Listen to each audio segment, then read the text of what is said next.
Okay, well, this is video number 3 because the battery died on video number 2, so we're doing number 3 now.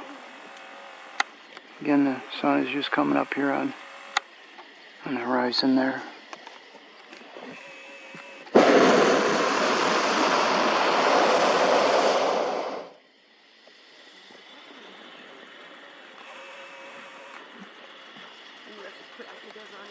Okay. So we're gonna, but we haven't gone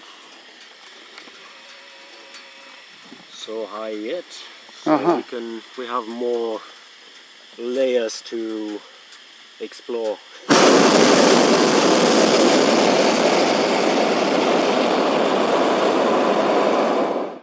Is that lake? That's not Lake Amboseli over there, is it, Dan? That's not Lake Amboseli. Lake Amboseli is dry. Dry now, yeah. That is the swamp where the airstrip is located. Where the witches? The airstrip. Oh, the airstrip. Okay, yeah. You came self-driving, right? Yeah. I was over by there, yeah. Yeah. I went by the airstrip there. Then I looked around for the birds over there. The original Lake Amboseli is practically not existing anymore. It's a dry lake bed. Oh. It looks very much like Salt Lake City. Wow. As of when? I mean, how long ago did that dry up? In the last 20 years. Oh. Okay. The underground streams that are feeding the park with water have shifted. Oh, okay. Now, do you think that may be due to, underwater drinking water diversion?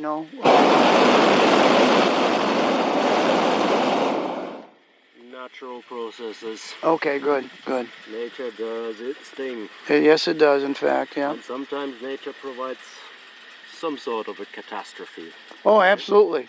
Quite commonly, actually. They're called volcanoes, in this. For the fish in Lake Amboseli, it was a catastrophe. Oh, for sure, the yeah. lake dried up, right? Yeah. Well, it's one thing about Mother Nature. She's always changing, man. It's, it just... And she's had millions and actually, billions of years to do it, Yeah.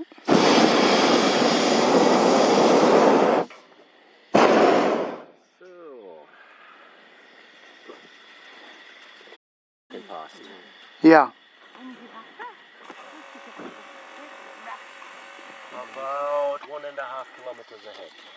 Etwa 1,5 Kilometer vor uns.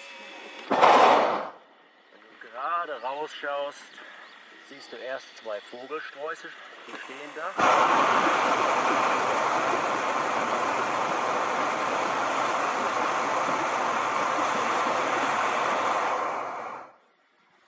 Und ein bisschen weiter, da läuft gerade eine Giraffe durch die Ebene.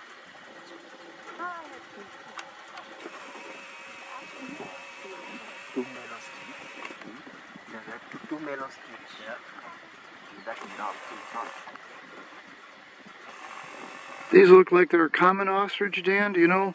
Common from Somali? Yeah, these are common. We don't have the Somali ostrich here. Okay.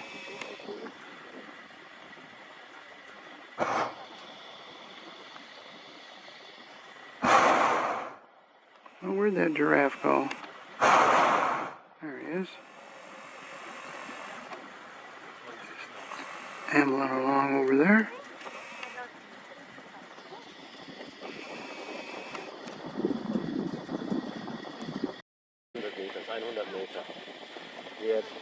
Wir klettern aber gerade mit 2 Meter pro Sekunde. Relativ viel, ne? Relativ viel. Ja. Was sind mehr Giraffen da draußen im Wald? Da steht eine unterm Baum. Das ist ganz weit weg.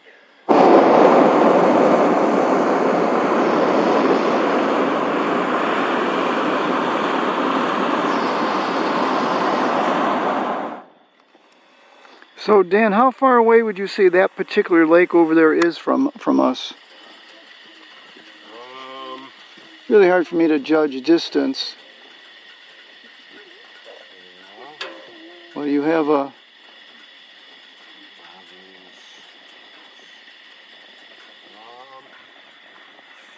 about 10 miles.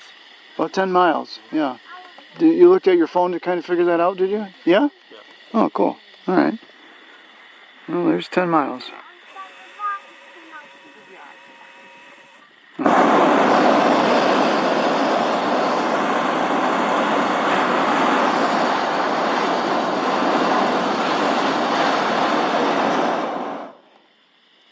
And are we actually above Amboseli National Park right now? Yes, we are. We are, okay.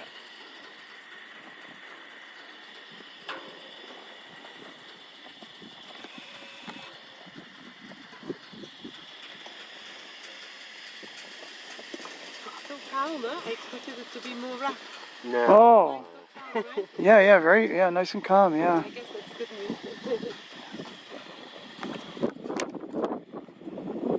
It's only for the lousy pilots that it's rough. Danny, Yeah, maybe, yeah. pilots like Dan, smooth as can be, yeah. Yeah. Not changing direction yet.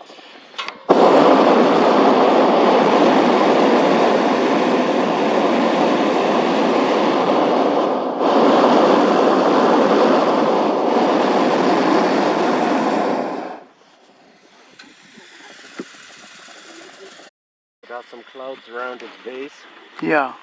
So that's Mountain. By Arusha. Okay, in Tanzania. Yeah. Okay.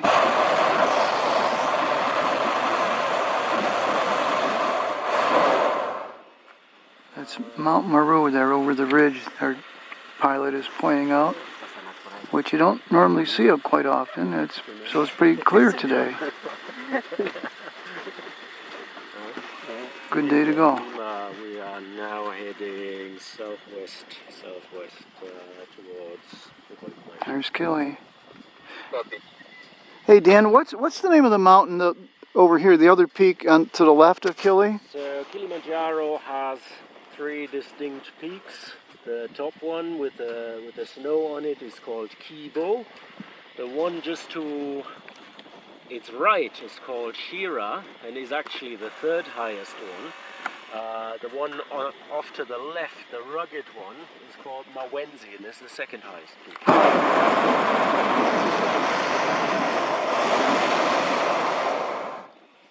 Cool. Almost 2,000 feet, wow.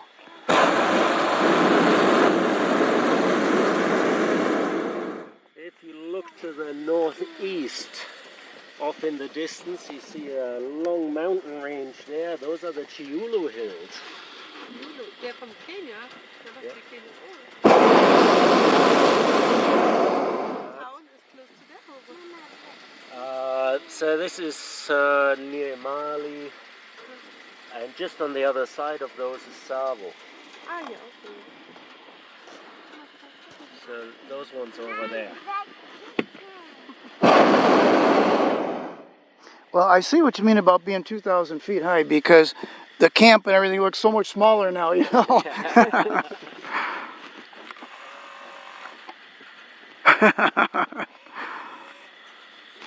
Oh, now you have a really great view over the national park. So we just reached 2,000 feet above takeoff site. 2,000. We're rounding out here. Very happy with the wind direction we have found up here and the speed. It's a little windier up here. We are now traveling with about 18 kilometers per hour. Oh. 18 kilometers per hour. Oh. Yeah, a bit over 10 miles.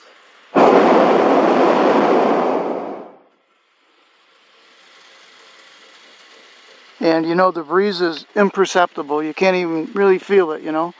Well, I guess because we're just moving along with it. Yeah. So, Oh. they keep going until they run out of Yeah. breath. Yeah. At first, when I saw a couple of carcasses, I thought, well, there must be lions here. But after a while, I had seen so many carcasses, I realized these aren't lions. There must be a drought. They're dying of starvation, that sort of thing. Yeah. I just never seen so many carcasses before. Yeah.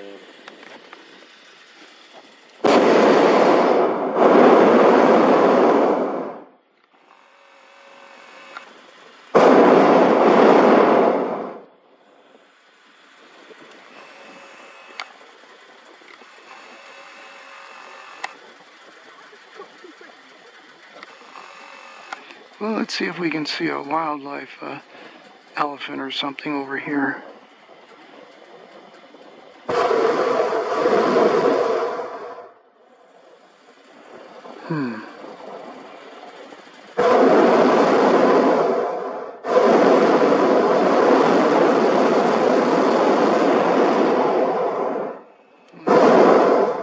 That looks like the road I drove on yesterday.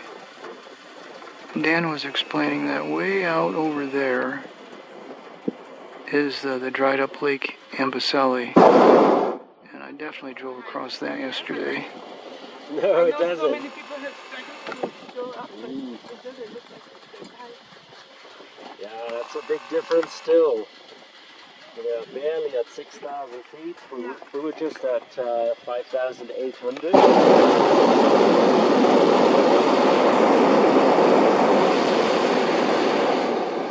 To think that Kibo is 19,000 and some. Now, Almost 2 years it's been the dry. last rain seasons brought an occasional shower here and there, Ah, barely wetting the ground. So wow. So that must have had a really devastating impact on the vegetation and therefore also the wildlife as well, I would assume. Yeah. yeah, specifically the wildlife that suffered massively. Wow. We lost almost half of our animals last Wow, year. half of them. Really? Wow. Half of the animal, half of elephants, everything, right? Mm-hmm. Wow. Wow, that's devastating, man. Alright guys, I like where we are. What I'm gonna do now, I'm gonna burn a little less than before and get us into a descent. We're already dropping with 1 meter per second. We're gonna let it go a little further, maybe 2.5, 3 meters per second. If you feel pressure on your ears, try to swallow some saliva, and if you're uncomfortable, let me know. Now 2 meters per second. Starting to tap the brakes here, 2.5.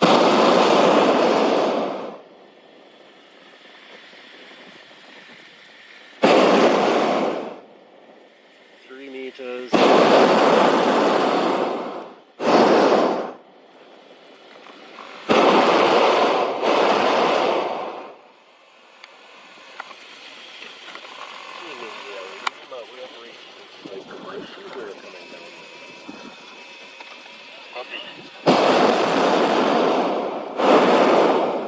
Okay, starting to descend.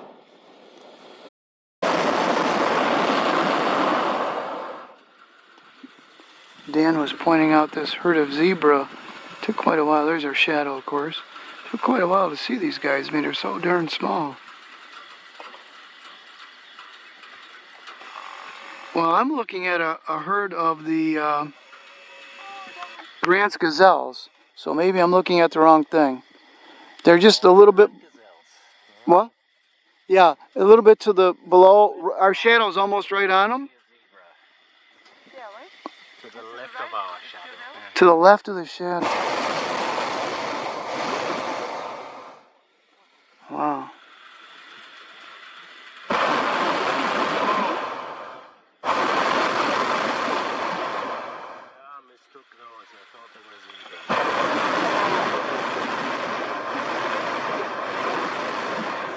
Okay. Well, there is one zebra out there to the left of the gazelles. Okay. Now we are descending.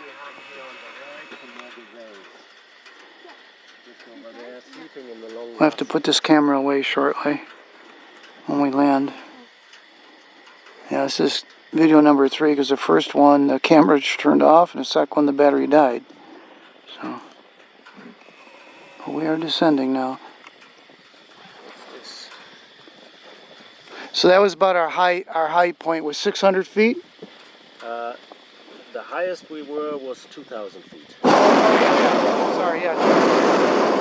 Yeah, 2,000 feet. I get mixed up between the feet and the meters, yeah. 2,000 feet. Okay. Well, that's pretty high, 2,000 feet, man. It's almost, not quite half a mile. I mean, that's pretty high.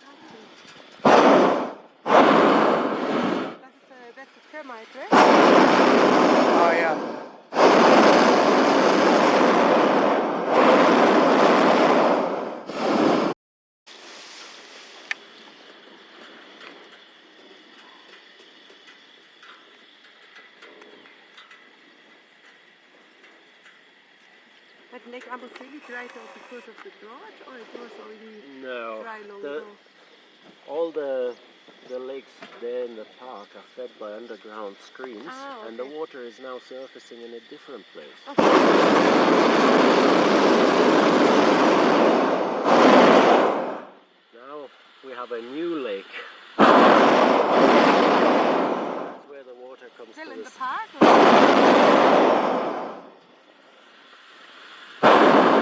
And it flooded the first lodge that was built Oh, in no. Amboseli. How unlucky. Oh, wow. It's literally.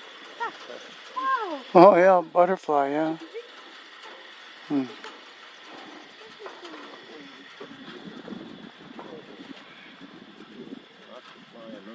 How cool.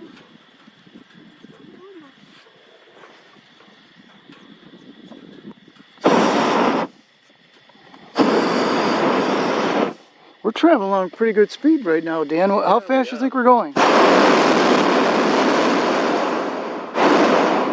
doing about 9 miles per hour. About 9 miles an hour. Cool.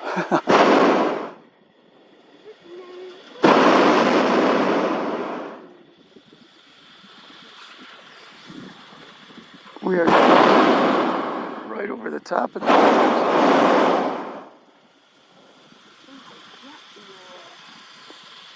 Wow.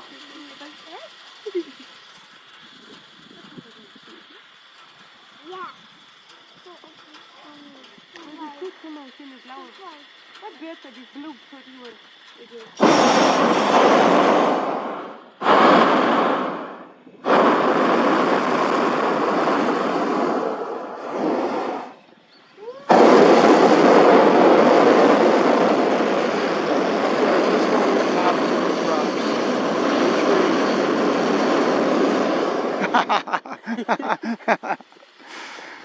Oh, on the left, on top of the tree there, we have an eagle. Oh, cool.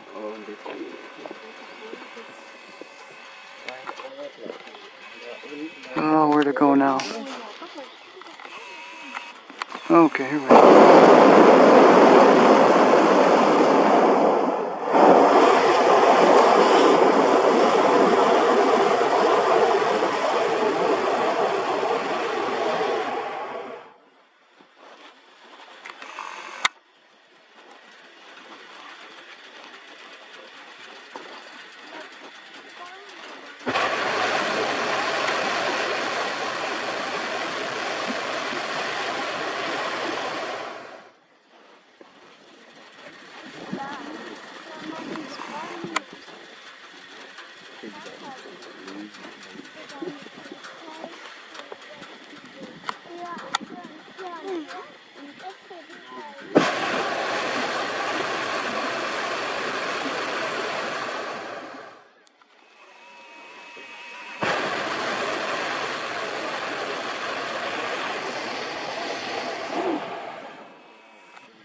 Well, we have gone back up now, eh, Dan?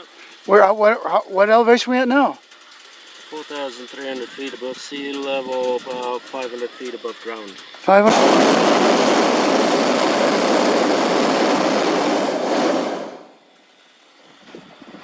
You can start to see some of that greenery now that the sun is on it.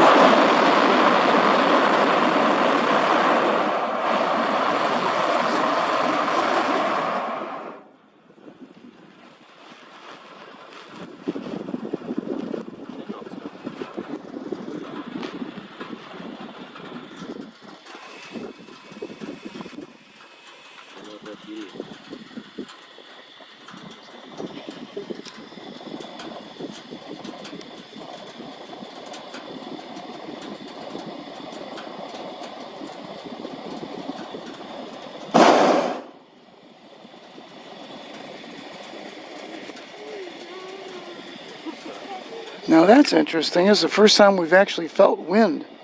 Yeah. Well, they're shrubs piled up, not stones. Oh. They are temporary animal enclosures. Oh, jeez. Because the drought extends far beyond Amboseli and affects surrounding regions too. Mm-hmm. We had some Maasai from the other side of the national park from Namanga come this way. good grazing pastures. Uh-huh.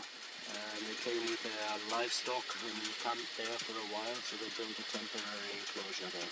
Oh, I see. So they came with their domestic livestock. Yes. Yeah. And at the same time, our guys, the guys who we work with here, they took their livestock that side. Oh, boy. Everyone's been traveling around with their livestock trying to find somewhere where they could find food for them. Well, how big of an area is affected by this 2-year non-rain drought? Yeah, you were talking Amboseli, which is one park, but is it like all of southern Kenya?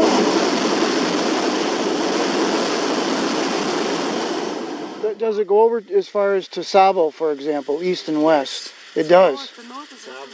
Savo is affected, the north is affected, the Rift Valley not so much. They got a bit of rain. Okay. But everything outside the Rift has had a difficult year. So east of the Rift Valley region has been affected. Yeah. Wow.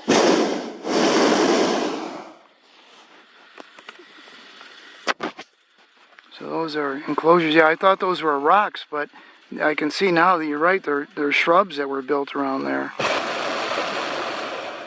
they just cut down some thorn bushes and tied them to a fence. Yeah, right. I understand. Yep. Well, those thorn bushes they're as a fence. They're pretty effective.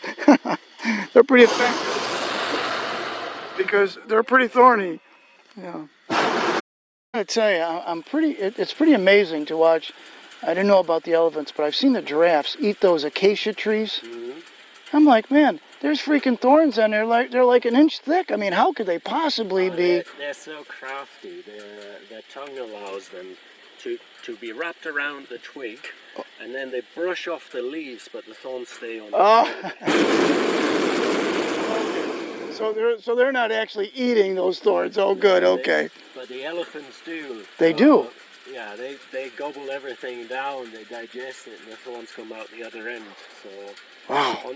You see elephant remains and turds on the road. Go around them. I'll have to take a closer look at them and see if I can see any. It's mostly grass, but you do find. Yeah. Okay. Wow. Thorns in there.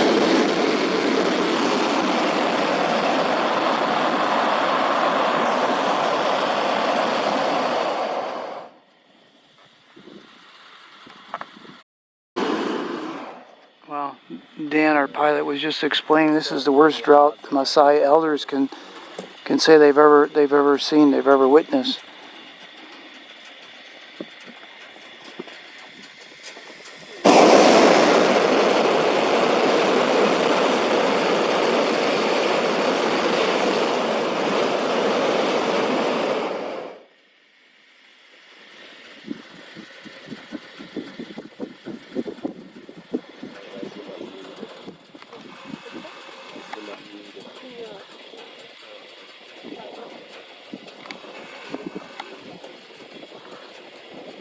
Just a few more minutes.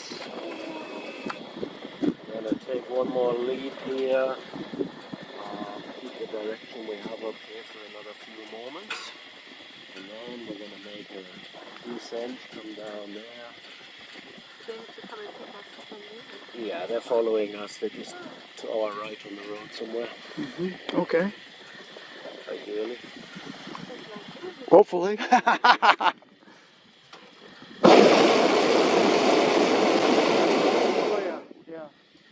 We're just going to keep this direction and speed maybe for another 5 minutes. There's another group of animals down there, particularly also zebras. Maybe up to there. Then we're going to take a steep descent again.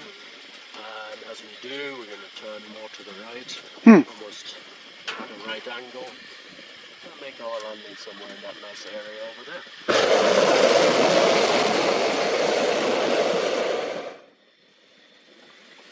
Now, how do you know that we're going to go down and go to the right there, Dan? Because is there a wind current going that direction when you get that level? So far, That's the experience I gathered from this flight. Okay, okay, Right? okay. Every time we've come down below 300 meters, we were taking a hard right turn. I gotcha. Speed. Okay. So, you've done this before. Now, there's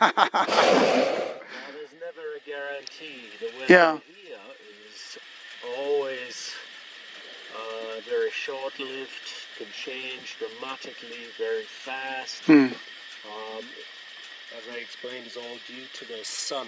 Right? Yeah. The sun now has reached a point in the sky where it starts heating different areas at different speeds, and the temperature differentials make the winds here.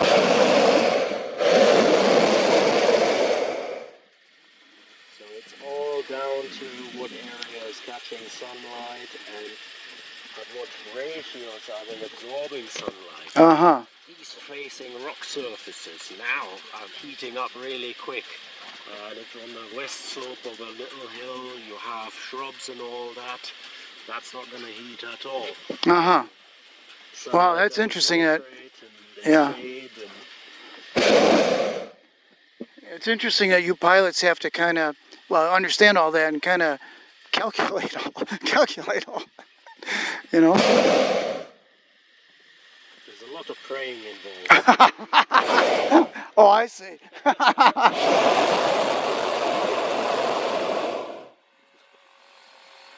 Have faith.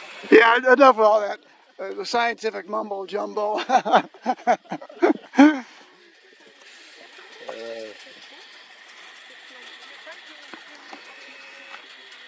I've been here now for 2.5 years monitoring the weather, and it does surprising things that just doesn't want to follow the theory.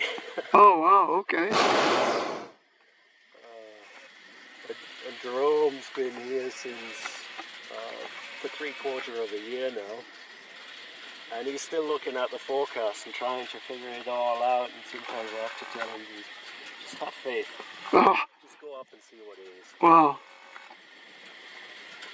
Now, Dan, what are these, there's 3 of them, those circular camps over there. Yes, those are Maasai homesteads. Those are Maasai homesteads. homesteads, I see. They form their homesteads in a circle? Yeah. I see, okay. Yeah, you see them also. I think another thing I saw in the picture too, near there, Yeah. mainly to keep the top, you know. Yeah. Alright, we're making our descent. Okay. In India, Lima, 5 to 10. Are these homesteads? Are these homesteads within the park, Dan? No. No. Just Okay. outside.